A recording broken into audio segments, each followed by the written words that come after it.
Welcome to the Facts Over Fandom show. I am your host, Brandon Podgorski. So good to be with you today on NFL kickoff weekend. Now, I usually record this show a day or two in advance before it actually airs. So I am recording this on Thursday morning, and we've got kickoff tonight, Chiefs and Lions. Excited about that. I live in Northeast Indiana, so a lot of Lions fans up here who are fired up for, is this the third season of Motor City Dan Campbell? Second or third season? I can't remember, but they are fired up for the Lions, been to Lions games, the passionate fan base. So looking forward to a great game tonight. Don't know if the Lions are going to get the upset. I think the Chiefs are still going to be pretty tough. As long as they got Patrick Mahomes, they are always going to be a tough team. But rejoice, we are here. NFL football is back. We've been 2 weeks into the college football season. So I know it's been something that a lot of us have been waiting for, and we're really excited. Fantasy football gets started tonight, and I'm going to give some advice, some Uncle Brandon advice. I always like to do that in the second part of the show, the second segment, but some Uncle Brandon advice today to fantasy football guy. And when I say fantasy football guy, you already know, you got a picture in your mind who I'm talking about. But today's show, we are going to talk about analytics. And the reason I want to talk about analytics today, there's always a lot of sports news going on. I feel like there's just a little bit of a lull in some things that are happening. We've got the NFL kicking off. This show, we're looking at the intersection of sport, business, and culture, especially that sport and business part. And I just don't know if there's a whole lot of sport business news coming out right now. There's always a little bit, but I don't know what people listening would be interested in, one more than the other. So I thought, today might be a good day to talk about analytics. Just as my full-time job as a sport management professor, I have students who want to get into analytics. There's a national contest with sports analytics that one of my students has signed up for this year, and that I got to be a judge in last year. And it's just a field that is growing by leaps and bounds. So I want to get into that today. And we're all familiar with sabermetrics and Moneyball, and probably a lot of you have seen the movie with Brad Pitt, but you may not know that's not the only bucket or avenue of analytics out there that's available in sport. So we're going to talk about both of those today.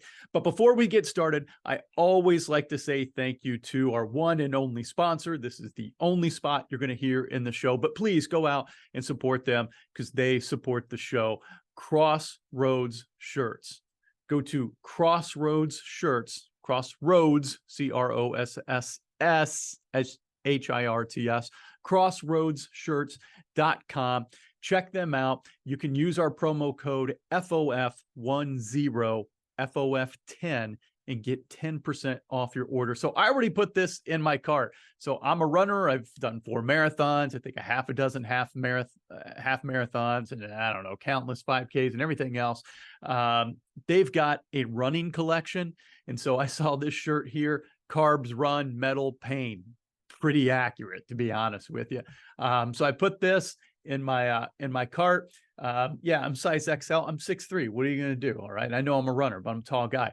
So got size XL, put in the promo code FOF10 and got 10% off my order. So a shirt that was $25.95, now $23.35. You can't find anything for around $20, like any piece of clothing for around $20. I went into Old Navy the other day because that's just my budget. It's my style where I'm at. I mean, I wasn't finding anything that cheap, and we're talking about Old Navy. So go to crossroadsshirts.etsy.com. You can also check them out on Instagram and on Facebook at Crossroads Shirts, and look at their lines of shirts. And I'll click the link here, and you can see they've got an Indiana collection. So if you're a fan of Indiana schools, Ohio collection, Michigan collection, they've got the running collection. And a little birdie told me the Iowa collection is coming soon. So I think they're starting in the Midwest, starting in the Big Ten, and eventually make their way across the nation, I'm assuming. So check them out, crossroadshirts.etsy.com. And thank you so much for helping support our sponsors who support this show.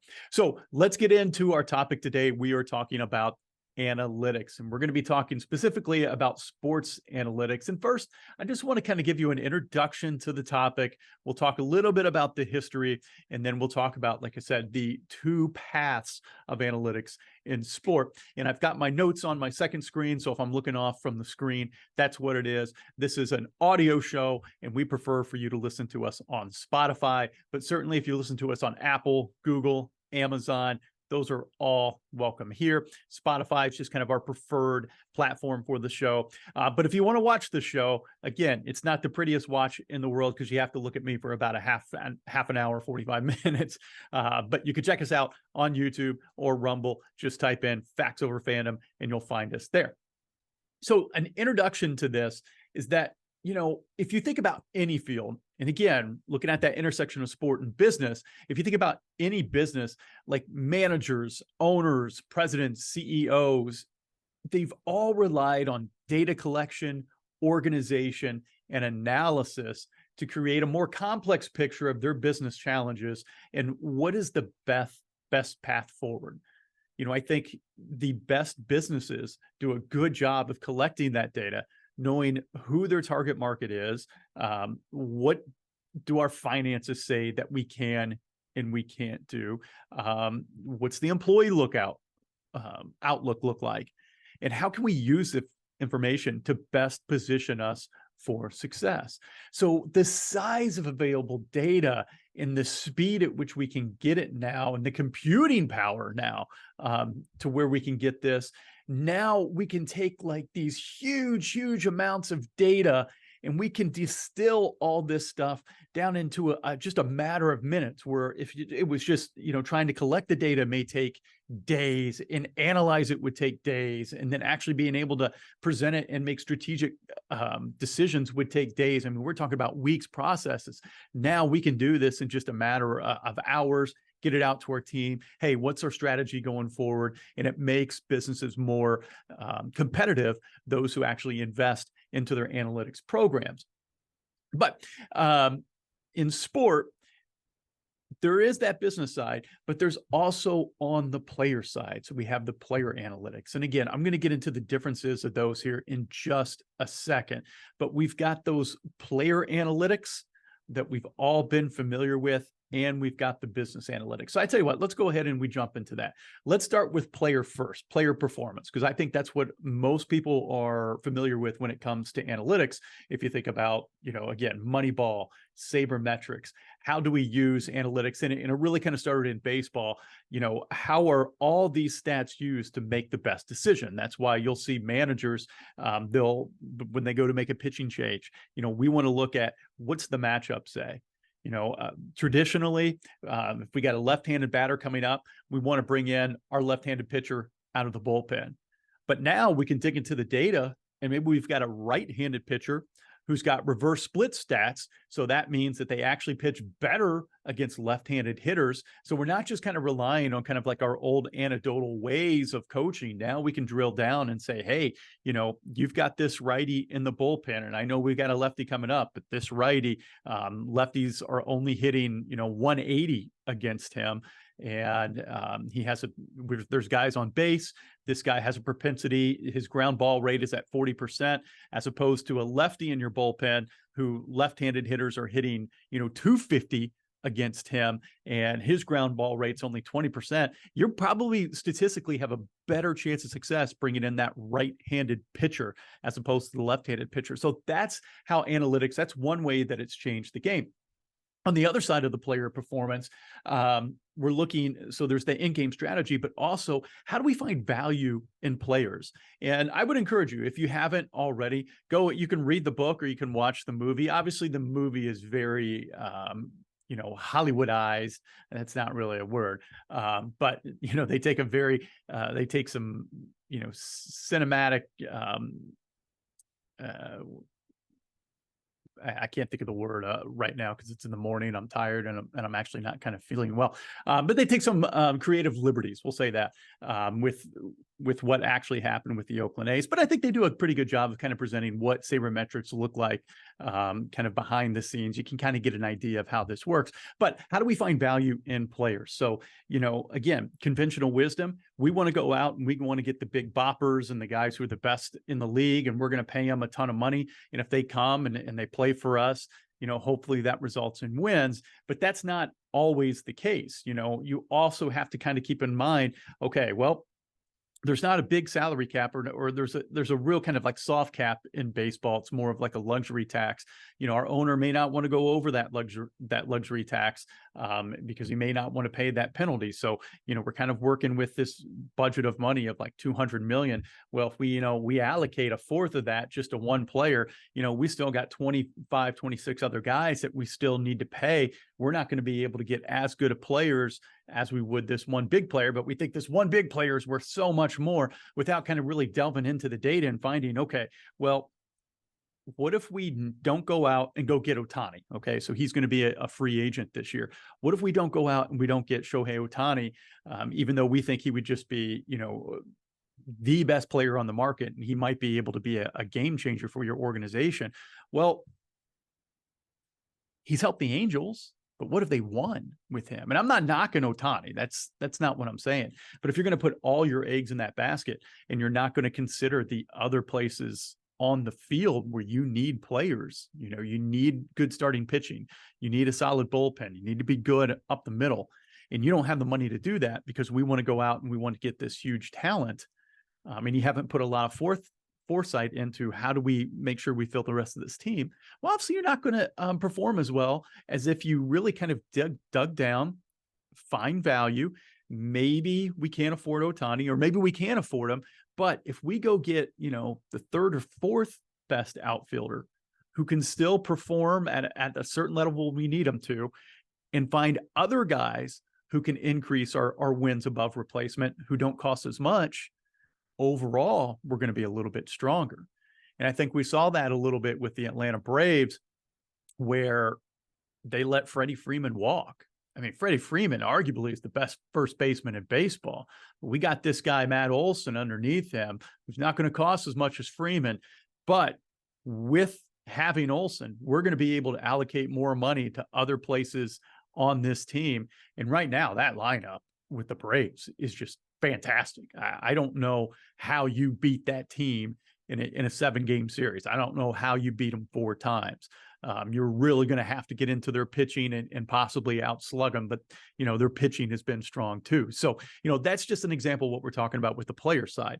How do we make the best in-game decisions? How do we find players with the best value? So that's one camp of sports analytics. And then you got the other side, the business camp. And this is not what's talked about as much, but it's vitally important for just about any business in any industry, where you're thinking about strategic initiatives such as ticket pricing. Where are our fans coming from? Where do they like to sit? How much are they willing to pay? When they're here, what are they buying? So we can be smart in how we allocate like our marketing dollars and inventory dollars and things like that. Right? Customer relationship management, taking all that information that we get with the customer, especially on the ticket side, putting it into a CRM, something like a Salesforce. And then when we call them the next year about tickets, we've got a better idea of what they may buy. So it's not like you're just kind of, smiling and dialing and trying to get everybody who's visited your ballpark to do a full season package. Like, I took my wife and son and we went to Cincinnati on the Labor Day weekend, and we watched the Reds and the Cubs. I'm only going to Cincinnati once a year because I live 3 hours away. So if they didn't have that information of where I'm from and how many times I come to a game, they may call me trying to get me to buy a full season ticket package, and it would just be a waste of their time. Right. So investing into analytics, you're going to better allocate your time and better be able to figure out where your market is and how much they can spend. Now, if I get that call in the offseason and they said, hey, you came to one game, we noticed you came to a Cubs game. We're assuming, are you a Cubs fan? Yes, I am. Okay. What if this next year we're able to get you a 3-game package to the Cubs, where you're able to stay in Cincinnati for the weekend? Maybe we can get you a little bit better seat for a little less money, but we can get you here for 3 games instead of 1.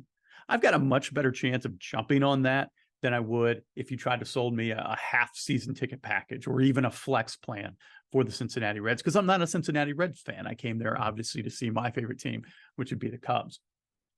We can also use business analytics for our social media marketing. There's a big need out there for people who understand like Google Analytics, Twitter/X, whatever we're calling it now, analytics for that, Facebook analytics, Instagram, TikTok, everything else. What type of content going out there do our fans enjoy? And on the different platforms as well, because what you would put out on TikTok would certainly be different than what you might put out on Facebook. Right.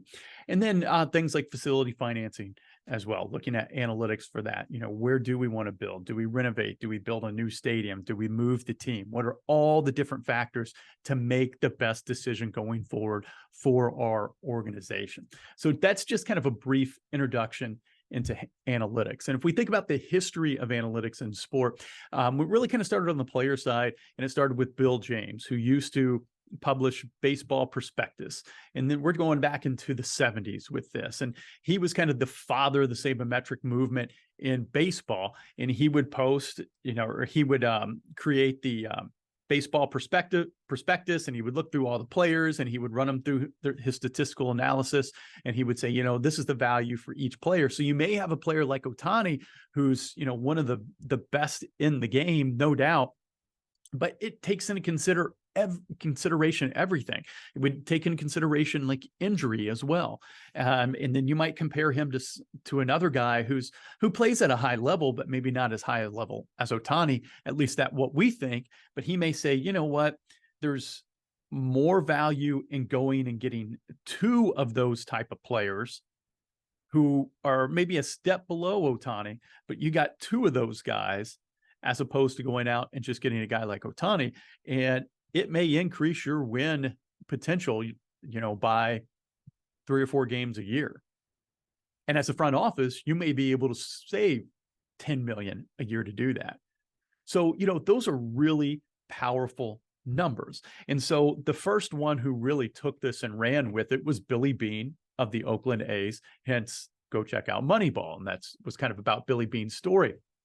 So he believes in this. He thinks it can work. And he's really kind of the first one who puts it into practice on a broad scale, on where this is how I want this team to run, because I really believe in this strategy.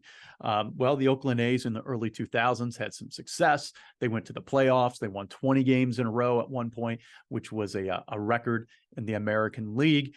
They were never able to win a World Series, but for a small, I hate saying Oakland is a small market. In baseball, they're a small market team just because they don't invest a lot into the team. But Oakland, it's a pretty sizable, large market if you think about the entire Oakland area. But I think, it kind of San Francisco gets gobbled up on its own. So you don't really consider that, because they got the Giants and you got Oakland with the A's. So we'll call them a small market team, because they certainly act like a small market team. And he was able to find value in players that other people didn't really want anything to do with. Puts this into practice. They go to the playoffs a few years and they have a lot of success. And then he gets a chance, an offer with the Boston Red Sox, turns it down, stays with Oakland. Well, the Boston Red Sox go out and hire a guy named Theo Epstein, which I think everybody was pretty familiar with. Theo Epstein, kind of from the same school of thought as Billy Beane, puts analytics into play in Boston. Now in Boston, though, they were able to, much bigger budget. They were able to probably swing and some miss, pardon the pun, on some of these big name players. But he's able to put some of these things into practice there in Boston, going out and getting a guy like Kevin Youkilis, they called the Greek god of walks, where on base percentage was really, really important. And then they win the World Series. They break the curse of the Bambino. Epstein leaves the Red Sox, comes to the Cubs, and then, kind of puts the same things into practice with the Cubs and really put a premium. Guys like Dexter Fowler, guys like Ben Zobrist, who certainly were not household names, but did a good job of getting on base and putting pressure on the defense. Cubs win the World Series in 2016, and certainly one of the top 5 days in my life. So that's an example and kind of like the birth of analytics in the sport industry. And now we've started to see like analytics grow, and not just in baseball, but in other sports. So I want to bring this up here for you as well. I'm going to share my screen so you can see this website. And I want to make sure I give them proper attribution. But this is a website, shottracker.com. And this is an article about analytics and shot selection. So, I coached basketball for a long time and coached at the college level for, 6 years or something like that. And, coached high school, AAU, everything in between. And we would always keep shot charts. But now, since 2013, the NBA, they've put in cameras into their arenas. And now they've got this spatial tracking for games. So they can see for each player everywhere they've been on the floor, how fast they run, how far they run, all these different things. They're able to take all this data and then analyze it. And with this, we can see things like shot location, right? Because coaches, we always care. We want you to make sure that you take a good shot. And so with this article, I want to read from this here a little bit, and you can see this bar chart. So if you're following along, watching us on YouTube or Rumble, you can check out this bar chart, and I'll do my best to explain it here if you're listening to us on audio. But with the season of NBA data for all 30 teams, and this is from the 2016-2017 season, we can quantify the exact value of different shots for this elite group of athletes. The chart below demonstrates that shots at the hoop, so right around the hoop, and from behind the three-point line are considerably better than mid-range two-pointers. For every corner three-point shot taken, the NBA player is likely to earn, on average, an additional 0.34 points per shot, more than had he taken a mid-range two-pointer. So in other words, if an NBA team can swap 10 mid-range jumpers for 10 corner threes in a game, they'll get 3 to 4 points. Now, 4 points may not seem like a lot, but 21 of Dallas's 82 games during the 2016 season were decided by 4 points or less. And that's really not unusual for any NBA team. This information is the basis for the NBA's trend towards more three-point shots. And I watched an interview or kind of like a short video on the Houston Rockets and their teams when they had, James Harden. And they used this exact data here, and they built a team that was built on, hey, we want to get to the hoop and we want to shoot three-pointers, because there's so much more value in shooting three-pointers than it is mid-range jumpers. And you've really started to see the evolution of the game of basketball because of this. You don't see a lot of guys taking 20-foot shots anymore. Either, we want to get to the hoop. And, the great thing about getting to the hoop, especially from a coach's standpoint, is not only could you score, but you might also get fouled. Or we want to shoot three-pointers. Obviously, 3 greater than 2. The data is showing us players are not hitting mid-range two-pointers as much as they're hitting long-range three-pointers. So let's reinvent our offense to maybe space things out. Let's run some screens, get guys closer to the basket, or let's run guys off ball screens like Steph Curry. Now, Steph can make his shot actually off the dribble too, but let's run guys off screen, whether it be Steph Curry or Thompson, get them open, just give them a second and bang. Right. So that's what we've seen in the evolution of basketball in the NBA and in college basketball as well. And then you can go down and you can read the rest of this article here if you'd like about, contested versus uncontested shots, the points per shot on open versus contested jumpers. And what was interesting for those that were two-pointers as opposed to three-pointers, looks like players made better in uncontested three-pointers than they did with two-pointers. So just, again, more kind of ammunition on, why three-point shots are so valued. So you can also look at the same thing for dribble or spot up, catch and shoot, three-pointers were more valuable than catch and shoot two-pointers. So again, you take this data, you analyze it, you interpret it. Okay, how can we actually use this in the field? All right, I'm going to stop the share of that. Okay. So that kind of gives you a little overview, and just kind of continuing on, just as technology has increased and innovation has increased, obviously the investment in analytics has increased as well. And there's more tools available for stakeholders across the sport industry. And now since 2000, we've seen not necessarily 2000. 2000 was kind of the start, but from the 2010s and on, we've seen teams really invest into analytics. Again, it's just an easier way to bring in all this data, even though you really need to invest in this and it costs a lot to invest in analytics. It's an easy way to bring in this data and make the best decision to set your organization up for success. So I've talked a lot so far about the player side. I do want to talk about the business side because I don't think that's talked about as much. And there's a ton of jobs opening in the business side in analytics. Last time I saw, it kind of has a growth rate in jobs. Now, COVID may have curtailed this a little bit, but the growth rate of jobs year over year was about 35 to 40%. So we're seeing that teams, leagues, organizations, understanding the power of business analytics and wanting to start to invest in that. So a few ways that we use analytics in sport, one would be marketing. So our strategic marketing initiatives, they've always hinged on an organization's ability to understand who their target consumer is and how do we position products so that we fulfill their functional and emotional needs. And so data, it can be used as general data can be used to help our market demographics, right? We can drill down with greater specificity to understand what individual buying habits are. Again, if I'm in a team's database, I don't go to a ton of games per year, maybe one or two, or maybe a little bit more depending on where the game is and the price of tickets and things like that. But if I'm in somebody's database, they'll see I go to one or two a game, and they're going to see, when do I usually go to one or two a game? Well, usually it's in the summer when I'm not working as much and I can take my son. And they'll see how many tickets that I buy. And they'll see, where do I like to sit, right? And so if they would look at a profile of me, I go to maybe one or two games a year. We'll just stick with, let's stick with the Cubs. They'll see maybe I go to one Cubs game a year. I like to spend somewhere around $50 a ticket, and I generally like to sit on the aisle, and I'm going to buy anywhere from 2 to 4 tickets. Right? So when they come to call me every year, they have an idea of like, hey, you usually like to come in July. I notice you're kind of in the 400 or 500 level. You like to sit on an aisle. You like to be about $50 a ticket. Let me tell you some options for this upcoming July's game. And so they already know. And as a consumer, I like that because I don't want to try to be sold on something that I have no interest in buying.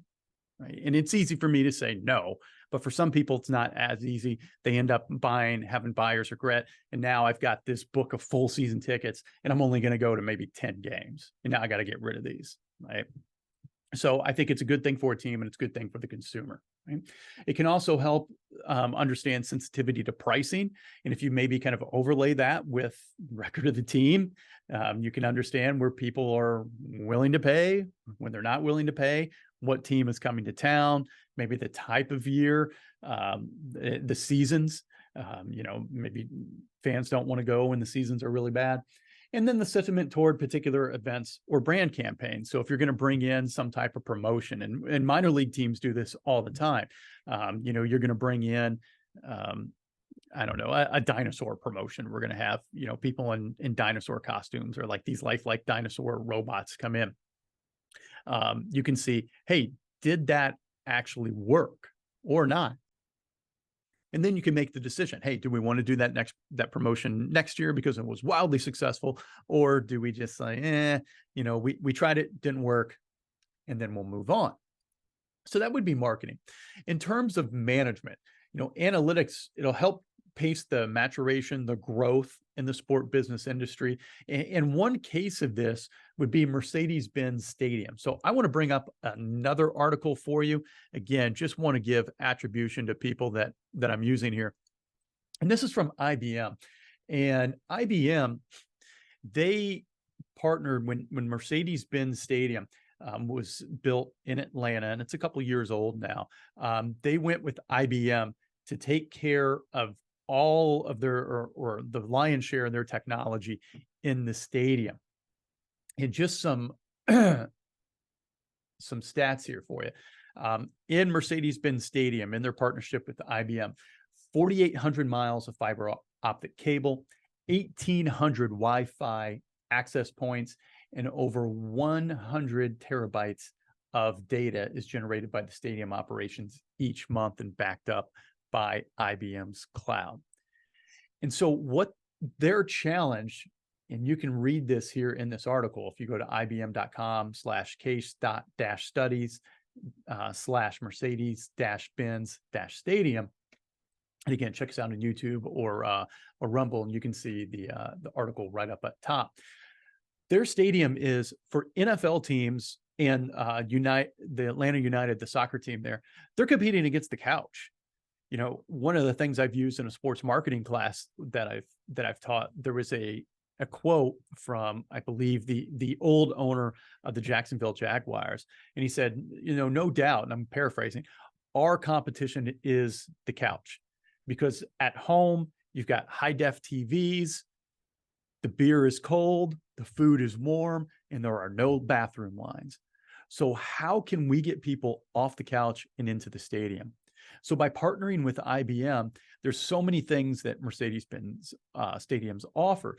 One of them being those 1,800 Wi-Fi access points or ports.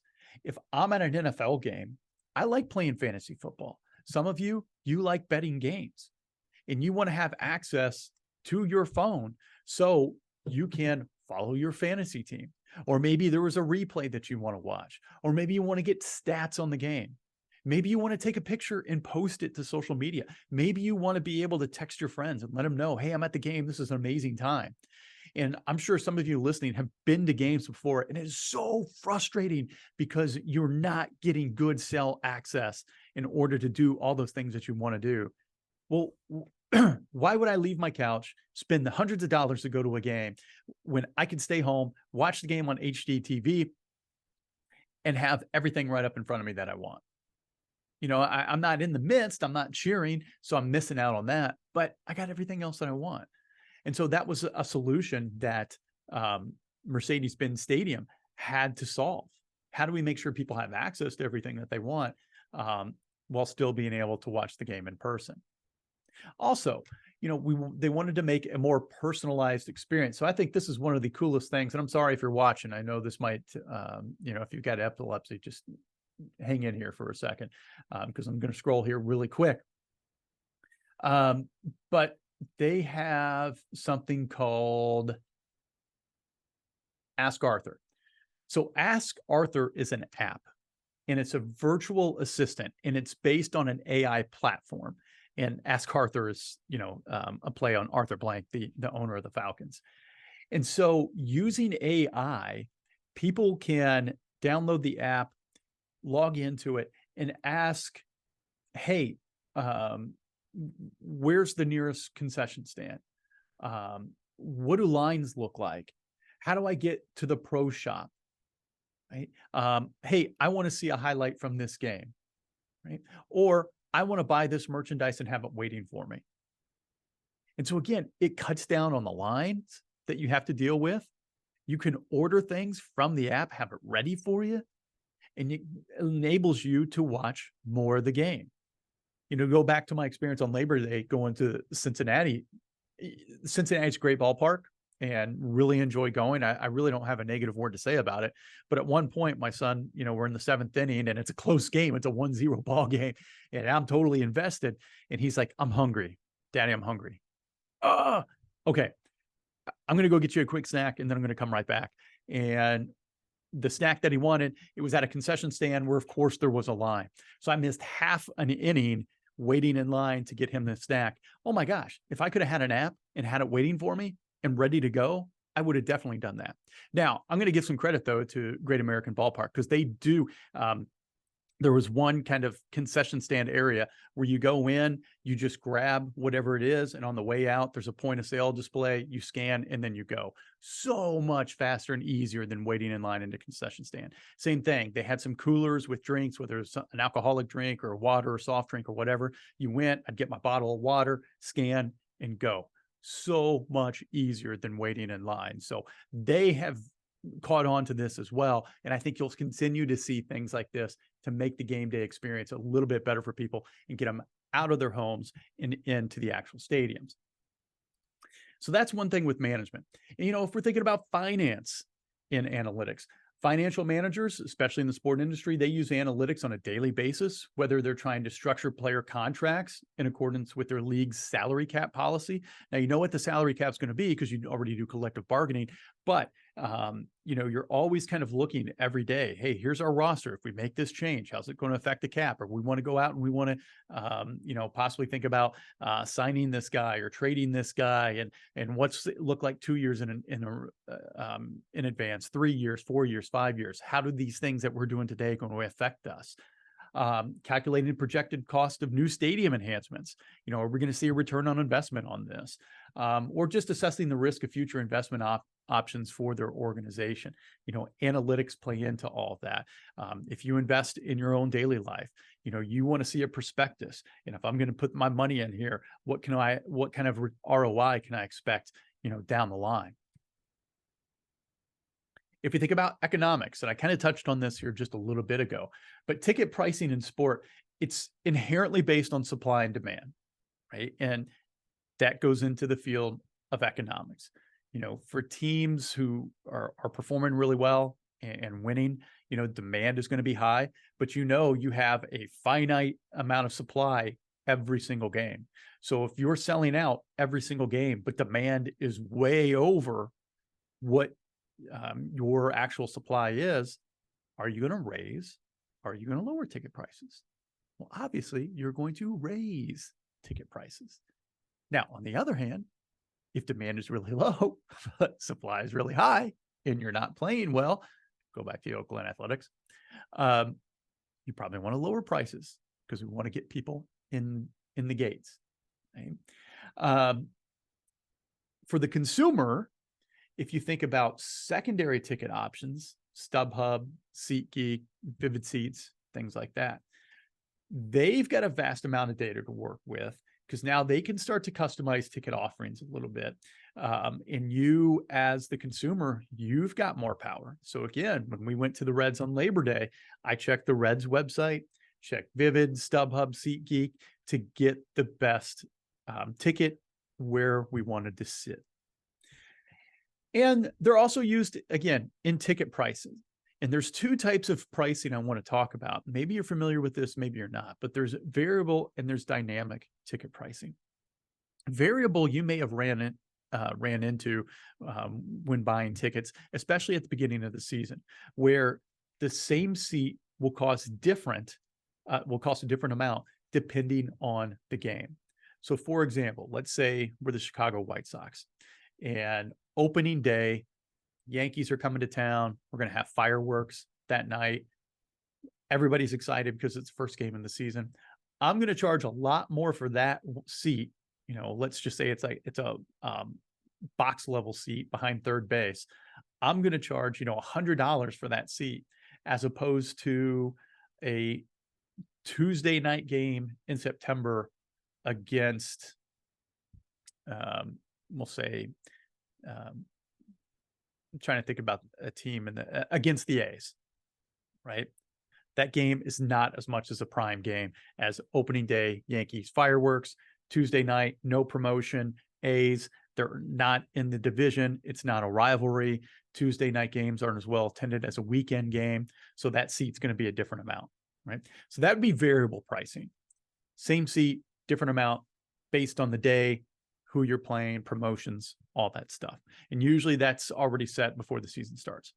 Dynamic pricing is when the ticket pricing can be fluid and it moves during the season. And a lot of this, again, it's driven by demand.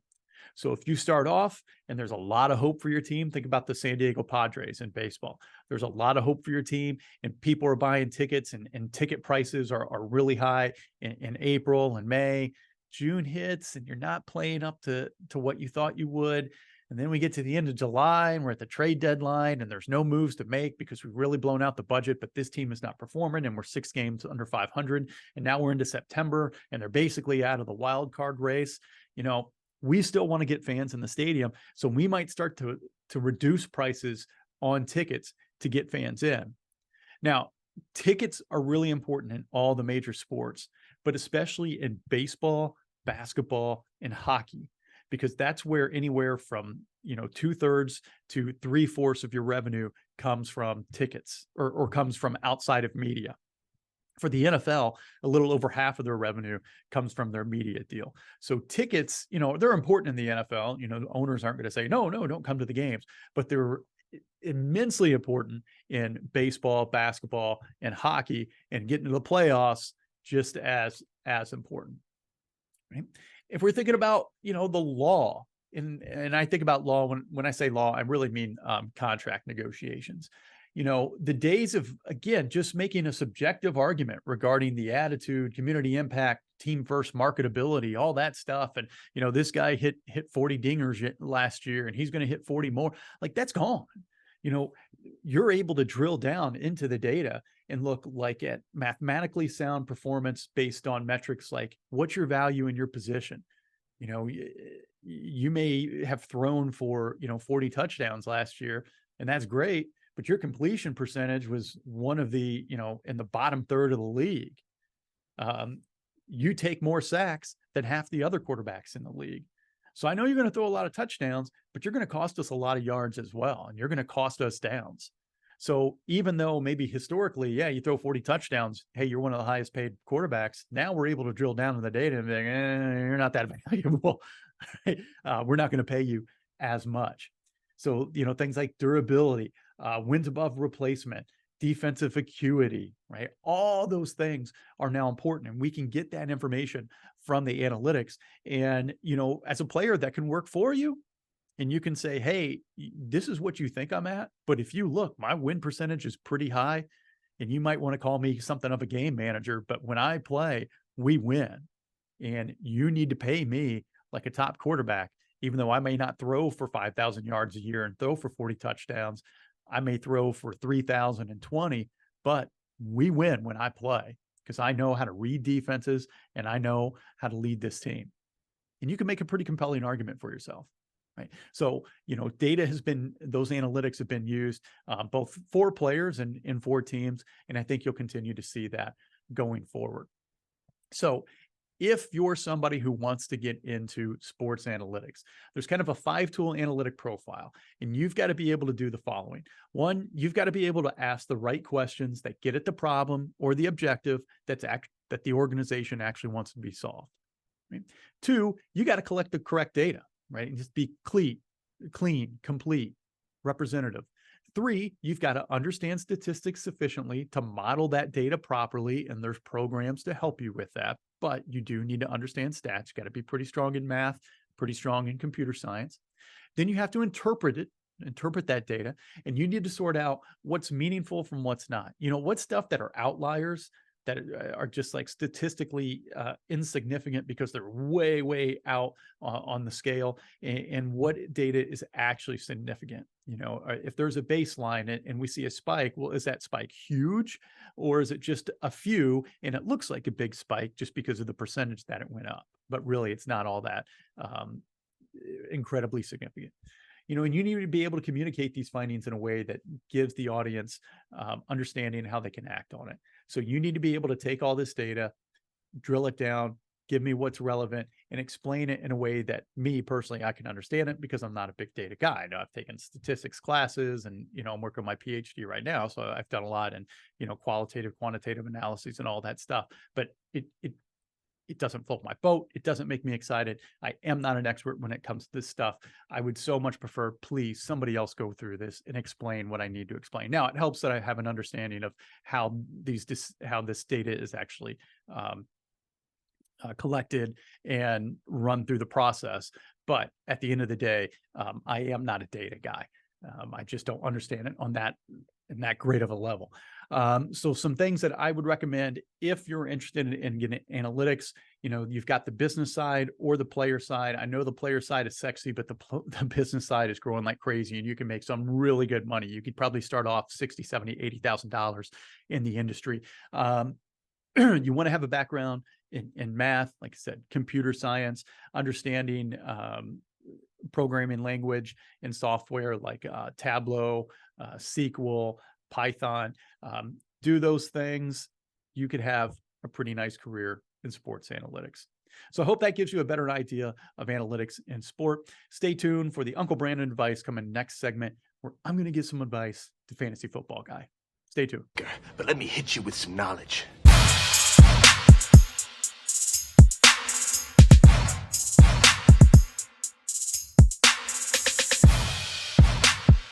All right, some friendly Uncle Brandon advice to fantasy football guy. And if I say fantasy football guy, you know who you are. You know, you're the one who you love fantasy football. You're probably involved in multiple leagues. You've always got your phone on you.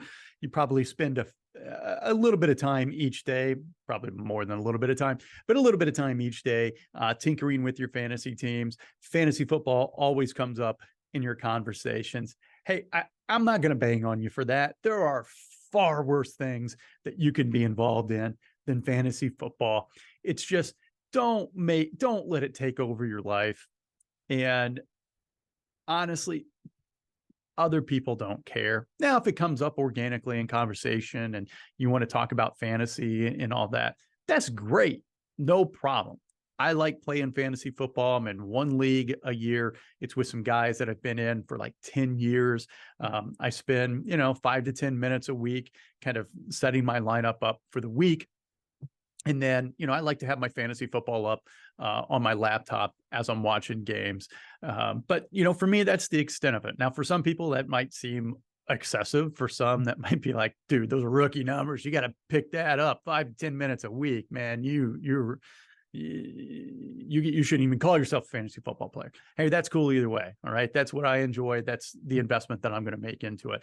But fantasy football guy, where your whole world revolves around your fantasy league, honestly, people they just don't care. Even me, who has an appreciation for fantasy football and likes playing, like I just don't care about your fantasy team. Now, I care about your kids' team, and you want to tell me about your kids and their team. I like that. Or you want to tell me about, what you're doing in your life. I care about you. I like that. I just don't care about players that you drafted who have no idea who you are and their performance really, they don't think twice about you and your team. It's not even a thought in their world. Obviously there's some skill in fantasy football, but a lot of it comes down to luck as well. So enjoy the NFL season, have fun, play fantasy. I know I am, but you're probably not going to hear about it just because honestly, people just don't care that much. But it doesn't mean that you shouldn't play, and it doesn't mean that you shouldn't have some fun. Just keep everything in perspective, and certainly do not let it bleed over into your personal life. You got beat in fantasy this week. It happens. Move on. Next week is a new week. I promise your value to your significant other is not going to be affected by fantasy football. My wife does not love me more or less if my team wins or loses. But she would get mad at me if I let it carry over into Tuesday because I lost on Monday night. And I was kind of a jerk to her. Now that would affect our marriage. So I'm just saying some friendly Uncle Brandon advice to all of you. Keep fantasy football in perspective. Talk about it if it comes up organically in a conversation. But don't let your self-worth be dictated by guys who have no idea that they're on your team. There you go. Have a great week. Looking forward to talking to you next week. I think we're going to have an interview up here on the show here pretty soon. We're going to have somebody joining us, but I'll make that announcement here in the next few shows. Be sure to check out our sponsor, crossroadshirts.etsy.com, and check us out on social media, Instagram and Twitter at FOF_show. I'll see you guys next Friday. As always, love God, love each other, be a good sport.